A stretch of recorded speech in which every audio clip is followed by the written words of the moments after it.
तो हाथों मेरे प्यारे दोस्तों की हाल चाल। तो शेयर बाजार के ऊपर एक और लेक्चर लेकर मैं आपके सामने उपस्थित हुआ हूँ।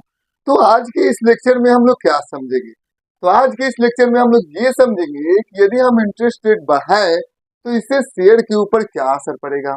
अगले पॉइंट को हम लोग समझेंगे कि देखिए करेंसी स्ट्रांग और वीक कैसे होती है। नेक्स्ट चीज हम लोग पढ़ेंगे कि इन्फ्लेशन जो होता है वो क्यों होता है, महंगाई क्यों होती है। अगेन निगेटिव इंटरेस्ट रेट क्या होता है ये भी हम लोग जानेंगे। और इस वीडियो में हम लोग जानेंगे कि यदि हम लोग लॉन्ग टर्म इन्वेस्टर हैं तो क्या करें, शेयर अप एंड डाउन जा रहे हैं, ठीक है, तो अपने को क्या करना चाहिए। साथ ही साथ वार के समय मार्केट के ऊपर क्या असर पड़ता है इसके बारे में भी हम लोगों को समझना है। तो सबसे पहले हम लोग वीडियो की शुरुआत करते हैं। सबसे पहले हम लोग जानेंगे कि इंटरेस्ट रेट एंड शेयर क्या होता है। देखिए मैं आपको बतलाना चाहता हूँ जापान का एग्जाम्पल। जापान के अंदर हुआ ये कि इंटरेस्ट रेट बढ़ा दिया गया, मतलब ब्याज दर बढ़ गई।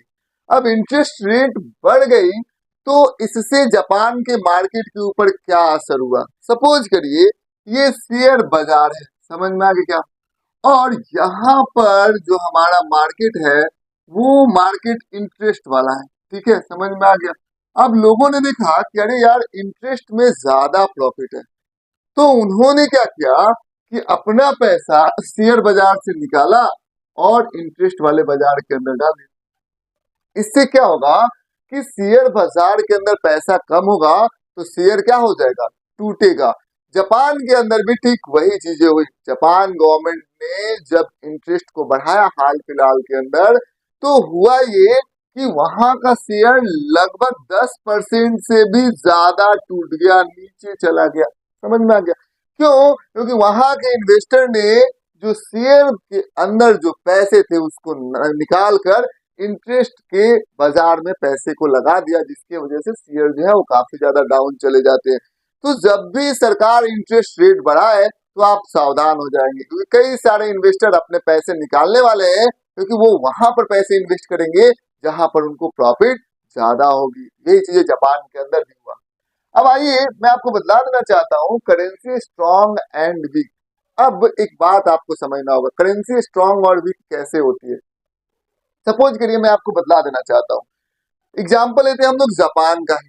तो जापान के अंदर एक्चुअल में क्या है ना, निगेटिव इंटरेस्ट रेट है। निगेटिव इंटरेस्ट रेट का मतलब क्या होता है कि यदि जापान में आप जाएंगे और कहेंगे भैया बैंक जी मैंने आपके अंदर 1 लाख रुपीज जो है वो लगा दिया, 10 साल बाद आप मुझे कितना देंगे। तो जापान की जो बैंक है वो कहेगी कि दस साल के बाद मैं आपको 1 लाख रुपए से भी, जितना आपने लगाया उससे भी कम रुपए देने वाला हूँ।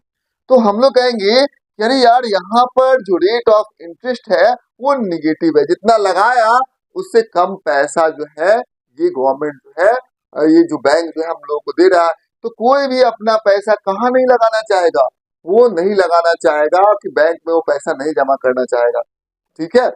अब क्या हुआ, ये निगेटिव इंटरेस्ट रेट हो गया। अगेन यदि भारत के अंदर यदि आप पैसे जमा करेंगे तो आपने ₹1 लाख जमा किया है तो 10 साल के बाद आपको ₹1 लाख से ज्यादा पैसे मिलेंगे। ये चीजें आपको समझ में आ गई। यानी कि भारत के अंदर कैसा इंटरेस्ट रेट है, बिल्कुल आपने सही समझा, पॉजिटिव इंटरेस्ट रेट है। अब यहाँ पर पॉजिटिव इंटरेस्ट रेट है, लेकिन एक बात आपको और समझना होगा। सपोज करिए 1 लाख रुपए की वैल्यू, ठीक है, आज जो है समझ समझ लीजिए 1 लाख रुपए की जो वैल्यू है, क्या 10 साल बाद 1 लाख रुपए की सेम वैल्यू होगी क्या? तो इसका जवाब है नहीं। क्यों नहीं होगी, मैं आपको बतलाना चाहता हूँ क्यों नहीं होगी। क्योंकि देखिए वैल्यू का होना और ये जो नंबर 1 लाख मेन इंपॉर्टेंट क्या है, अपने को पैसा की संख्या, अमाउंट कितनी है उससे अपने को कोई मतलब नहीं है। उन पैसों से हम कितना काम ले लेते हैं ये अपने को ज्यादा इंपॉर्टेंट है। पहले आज से 50 साल 100 साल पहले सैलरियां ₹1 ₹2 होती थी तो क्या लोग भूखे मरते थे क्या? नहीं, वो ₹5 सैलरी होती थी 100 साल पहले, लेकिन उस ₹5 सैलरी में वो काफी कुछ कर लिया करते थे। समझ में आ गया? ₹10 की सैलरी होती थी आज से 100 साल पहले, लोग काफी ज्यादा बिल सैलरी माना जाता था।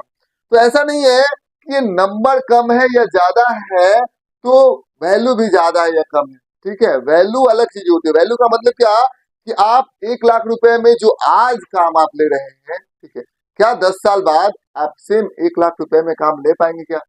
तो वो वैल्यू होती है कि आपने उस मनी से कितना वर्क ले लिया। ठीक है, तो मैं ये नहीं कहता हूं कि आप बैंकों में पैसा जमा कर देंगे तो आपके रुपयों की वैल्यू बढ़ेगी, बिल्कुल भी नहीं। ठीक है, वैल्यू नहीं बढ़ने वाली, उतना से आप वर्क ज्यादा नहीं ले सकते। ठीक है, तो लेकिन नंबर जरूर बढ़ जाएगा, 1 लाख का 2 लाख हो सकता है, ये संभव है। अब आइए मैं बतलाना चाहता हूँ करेंसी स्ट्रांग और वीक क्यों होती है। तो जापान के अंदर था निगेटिव इंटरेस्ट रेट। तो जापान के लोग क्या करते थे, जापान के लोग कहते थे कि साहब अपने देश के अंदर जो उनका करेंसी था येन, अपने अपना करेंसी वो एक्चुअल में क्या करते थे, अपना करेंसी मान लेते जापानीज करेंसी हो गई। ठीक है, तो वो क्या करते थे कि जो जापानीज करेंसी थी उसको बाहर के मार्केट में भेज दिया करते थे। सपोज करिए वो देखते यार यार भारत के अंदर ज्यादा इंटरेस्ट रेट है, तो वहां पर वो अपने पैसे लगा देते थे। जापान के बैंक में पैसे लगाएंगे, वैल्यू घट जाएगी। तो इसीलिए जापानी जो करेंसी थी वो बाहर चली जाती थी। समझ में आया क्या? अब जापानी करेंसी चली गई बाहर, मान लेते इंडिया में जापान की करेंसी है और वो इंडिया में चली गई, तो भारत कहेगा कि यार मैं तो जापानी कंपनी तो लू, जापानी करेंसी तो लूंगा नहीं, सबसे पहले आपके जापान के लोग हैं, अब वो भारत कहेगा कि मैं तो डॉलर लूंगा, क्योंकि डॉलर जो है वो एक इंटरनेशनल करेंसी है। तो ये लोग क्या करेंगे, जापानी करेंसी को सबसे पहले डॉलर के अंदर कन्वर्ट कर देंगे और फिर वही डॉलर क्या करेंगे, इंडिया के अंदर डाल देंगे। ठीक है, समझ में आया क्या? तो आप ये देख सकते हैं कि किसकी डिमांड ज्यादा है, डॉलर की डिमांड बढ़ गई। ठीक है, डॉलर खरीदारी हो रही है डॉलर की ज्यादा से ज्यादा। और ये जो जापान की जो करेंसी है, ठीक है, समझ में आया क्या, उसको बेचा जा रहा है और डॉलर को खरीदा जा रहा है। डॉलर का डिमांड ज्यादा है और जापानी कंपनी का डिमांड क्या है, कम है। तो इससे क्या होगा, जापानी करेंसी का डिमांड कम है, तो जापानी करेंसी का डिमांड कम है, डॉलर का डिमांड ज्यादा है, तो $1 महंगा होते चला जाएगा साहब। समझ में आ गया, कोई दिक्कत की बात नहीं है। तो डॉलर ज्यादा होगा, बढ़ते चले जाएगा $1 का कीमत। और मान लेते कोई कहेगा नहीं साहब हम लोग 100 येन देंगे। ठीक है, और ये लोग कह रहे हैं कि भाई जापानी करेंसी, क्योंकि और लोग ज्यादा से ज्यादा मात्रा में डॉलर खरीदना चाहते हैं और जापानी करेंसी को अपने पास नहीं रखना चाहते। ठीक है, तो जापानी करेंसी का जो भाव है, जो वैल्यू है, वो तो घट रहा है, क्योंकि इसको कोई रखना नहीं चाहता अपने पास, तो इसका वैल्यू घटेगा ना। और डॉलर का वैल्यू बढ़ेगा क्योंकि इसकी पूछ हो रही है भाई। समझ में आ गया, मुझे भी चाहिए डॉलर, मुझे भी चाहिए डॉलर। तो इस तरीके से डॉलर बढ़ते चला गया और जापानी करेंसी का वैल्यू घटते चली गई। लेकिन जब सरकार ने कहा है कि भाई आपको निगेटिव इंटरेस्ट रेट में नहीं दूंगा, मैं तो आपको अब पॉजिटिव इंटरेस्ट रेट देने वाला हूँ, जापान की जो गवर्नमेंट थी, तो लोगों ने कहा कि रुक रुक रुक, अब हम लोग अपनी करेंसी को नहीं बेचने वाले, अपनी करेंसी को अब हम वैल्यू देंगे। और उन्होंने क्या किया, अपनी करेंसी जो थी, जापानी करेंसी थी, उसको जापान के अंदर ही इन्वेस्ट करना चालू किया। तो देखा ये गया कि डॉलर, अब डॉलर की पूछ कम हो गई, जापानी करेंसी, जापानियों ने कहा कि अपना करेंसी अपने पास रखना है क्योंकि ये फायदेमंद है। तो आप देखेंगे कि अब धीरे धीरे जापान की जो करेंसी थी वो, उसका वैल्यू बढ़ते चला गया और डॉलर की वैल्यू कम हुई जापानी करेंसी के अनुसार से। समझ में आया क्या? इस तरीके से आपको चीजों को समझना होगा, यानी कि जिसकी डिमांड होगी, जिसकी पूछ होगी, उसकी वैल्यू बढ़ेगी, और जिसकी डिमांड या जिसकी पूछ नहीं होगी उसकी वैल्यू घटेगी। समझ में आ गया क्या? तो ये चीजें आपको ध्यान से समझना होगा, इसीलिए करेंसी घटती है और करेंसी बढ़ती है। इससे शेयर बाजार के ऊपर क्या, तो यहाँ पर आपको लगता होगा करेंसी मजबूत हो गई। जापान के अंदर अभी क्या है, करेंसी, जापान की करेंसी मजबूत हुई है, लेकिन शेयर क्या हुआ है, डाउन। ठीक है, तो आप ये मत समझना कि करेंसी स्ट्रांग हो गई तो शेयर भी अप जाएगा, ये कोई जरूरी नहीं है। यहाँ से हम लोगों को ये सीखने को मिली। अब आइए आगे बढ़ जाते हैं हम लोग। इन्फ्लेशन कॉजेस, इन्फ्लेशन का कॉज क्या होता है, जरा इसको हम लोग समझते हैं। सपोज करिए, मान लेते हैं आप अमेरिका के अंदर चले जाते हैं। अब अमेरिका के अंदर चले जाते हैं और अमेरिका में इनकम बहुत ज्यादा, आप सोचते होंगे 1 लाख रुपए, 1 लाख रुपए, बहुत लोग वीडियो आजकल बना रहे हैं मेरे दोस्त। और वो जब वीडियो बना रहे हैं ना, तो वो बता रहे हैं कि किस तरीके की परेशानियों का वहां पर सामना वो लोग कर रहे हैं। तो यहाँ पर आपको ध्यान से समझना होगा कि इन्फ्लेशन का जो कॉज होता है वो एक्चुअल में क्या होता है। सपोज करिए अमेरिका के अंदर जो बार्बर है, ठीक है, समझ में आया क्या, जो बाल काटता है, जो कोई भी वहां पर कोई भी वर्कर है, उसको भी तो वहां जिंदा रहना है, उसको भी तो इनकम ज्यादा चाहिए। जब उसको इनकम ज्यादा चाहिए तो वो अपने काम का वर्क कम करेगा और उसका वैल्यू ज्यादा लेगा कि नहीं लेगा, क्योंकि उसको भी तो अमेरिका में सस्टेन करना है, उसको भी तो अमेरिका में रहना है। तो वहां पर बाल कटवाने जाइएगा तो काफी ज्यादा आपको ह्यूज पे करना पड़ेगा, इन्फ्लेशन ज्यादा।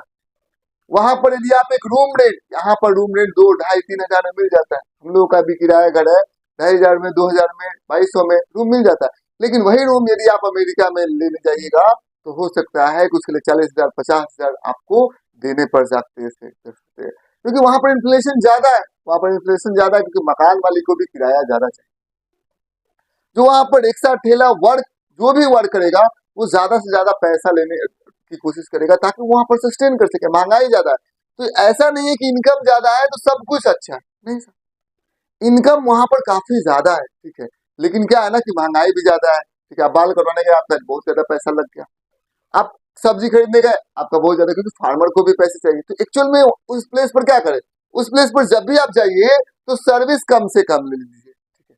वहां पर पैसे अर्न कर किया जाता है, समझ में आ गया। जहां पर वर्क का वैल्यू ज्यादा है वहां पर वर्क ज्यादा करिए, लेकिन सर्विस मत दीजिए। काफी ज्यादा आपने वहां पर काम किया, जो वर्कर गए काफी अच्छा खासा आपने काम किया, काम करने के बाद जो वर्कर आप आए, ठीक है, समझ में आ गया, आपके पास अच्छा खासा पैसा जो है हो गया। फिर वो पैसे आप इंडिया में भेज दीजिए, समझ में आ गया। क्योंकि इंडिया में क्या है, वर्क का वैल्यू कम है, ठीक है, तो आप फायदे में रहेंगे। तो लोग क्या करते हैं, मजदूर क्या करते हैं, वहां पर जाते हैं, कमाते हैं, और जो भी पैसा बचता है वो क्या करते हैं, पूरा पैसा बचाने की जिद्दोजहद करते हैं और सारे पैसे को भेज देते हैं कहाँ पर, हमारे भारत के अंदर, जिसकी वजह से उनको प्रॉफिट होता है। चाहे कोई भी ऐसा देश जहाँ पर वर्क लोग ज्यादा कर रहे हैं लेकिन वैल्यू कम ले रहे, पैसे कम ले रहे, तो वहां पर भेजिएगा तो वहां पर ज्यादा आप फायदे में रहिएगा। तो यहाँ से ये चीजें हम लोगों को सीखने की मिली कि इन्फ्लेशन का कॉज क्या होता है। सबको ज्यादा पैसा चाहिए तो क्या होगा, सब अपने अपने रेट को, वर्क रेट को बढ़ा देंगे और इन्फ्लेशन, वहां पर महंगाई बढ़ जाएगी। और उस समय आपको करना क्या है, आप लोगों ने समझ लिया क्या। तो ये चीजें आप लोगों ने समझ लिया। अब देखिए लॉन्ग टर्म इन्वेस्टर बाय, देखिए ऊपर नीचे शेयर जाता है, जो लॉन्ग टर्म इन्वेस्टर होता है ना उसको कोई मतलब नहीं होता, समझ में आया क्या। जब अब जापान की जो शेयर है वो 12% के करीब, 12% से नीचे भी वर्तमान में डाउन चल रही है। क्यों, क्योंकि वहां पर इंटरेस्ट रेट को बढ़ा दिया गया, तो काफी ज्यादा डाउन चल रही है जापान का जो शेयर है। तो जो लॉन्ग टर्म इन्वेस्टर होगा वो उसको ज्यादा सोचने की जरूरत नहीं है। वो क्या करेगा, शेयर एक अच्छी कंपनी की खरीद लेगा, कोई दिक्कत की बात नहीं है। डाउन है तो अच्छी बात है, तभी तो अपने को खरीदारी करनी है साहब। डाउन है क्योंकि जब हम सस्ता चीजें मिलेगी तभी ना हम खरीदेंगे जी। तो मार्केट डाउन का मतलब क्या, चीजें आपको सस्ती मिलेगी। तो जो लॉन्ग टर्म इन्वेस्टर है उसको कोई रिस्क नहीं है, उसने शेयर को खरीद लिया, एक दिन ऊपर गया, 2 दिन नीचे गया, कोई दिक्कत की बात नहीं है। लेकिन 10 साल बाद, 5 साल बाद शेयर निश्चित रूप से ऊपर ही, एक दिन में कुछ भी हो सकता है, 12%, 12.5% टूट सकता है, कोई दिक्कत की बात नहीं है। लेकिन ये गारंटेड है कि आज जो जापान का शेयर है, आज से 10 साल बाद उसका शेयर जो होगा, शेयर का भाव बढ़ेगा, निश्चित बढ़ेगा। ये चीजें हम जानते हैं। तो यदि आप लॉन्ग टर्म इन्वेस्टर है तो आपको तो घबराने की जरूरत है ही नहीं। आप सिंपल जो है, जब मार्केट बुरी तरीके से क्रैश करे वही समय होता है बाई करने का। जब लोग डरे हुए हैं आप निडर होकर आगे बढ़िए और शेयर को खरीदिए और उसको छोड़ दीजिए काफी लंबे समय तक के लिए। निश्चित रूप से वो शेयर बढ़ेगी बढ़ेगी। तो ज्यादा दिमाग किसको लगाना पड़ता है, जो जुआ खेलते हैं, जो एक दिन में सोचते हैं कि काफी ऊंचा चला जाए, काफी नीचे चला जाए। तो ये चीजें आपको ध्यान समझना होगा, इसीलिए उनको दिक्कतों का सामना करना पड़ता है। अगेन, वार एंड मार्केट, तो जब युद्ध होता है रसिया यूक्रेन में, अनेक देशों से एक दूसरे देश से लड़ते हैं, ठीक है। वर्तमान में रसिया और यूक्रेन में युद्ध चल रहा है, तो इससे शेयर बाजार के ऊपर क्या असर पड़ता है। देखिए मान लेते हैं कि युद्ध चलने लगे, मान लेते हैं कि आपका अपना घर है साहब, समझ में आ गया, और पड़ोसी का घर है, आपने दोनों ने एक दूसरे के ऊपर केस कर दिया, ठीक है, केस कर दिया। अब केस कर दिया तो इससे होता क्या है, इससे होता ये है कि आपका जो मनी है वो कहाँ चला गया, केस में चला गया। अधिकतर मनी, टाइम, ऊर्जा, सोच, सभी लोगों का ध्यान कहाँ चला जाएगा, केसेस के ऊपर चला जाएगा।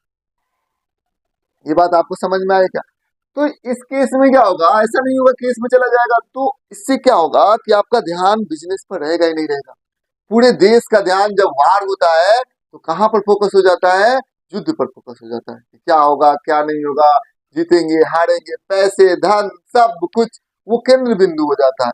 इससे क्या होता है कि इससे ये चीजें शेयर बाजार के लिए, बिजनेस के लिए सही नहीं है, ठीक है। जब हम युद्ध लड़ रहे हैं तो हम व्यापार ठीक ढंग से कर ही नहीं सकते। इससे शेयर बाजार के ऊपर बड़ा ही गलत और बुरा असर पड़ता है। जो भी देश युद्ध के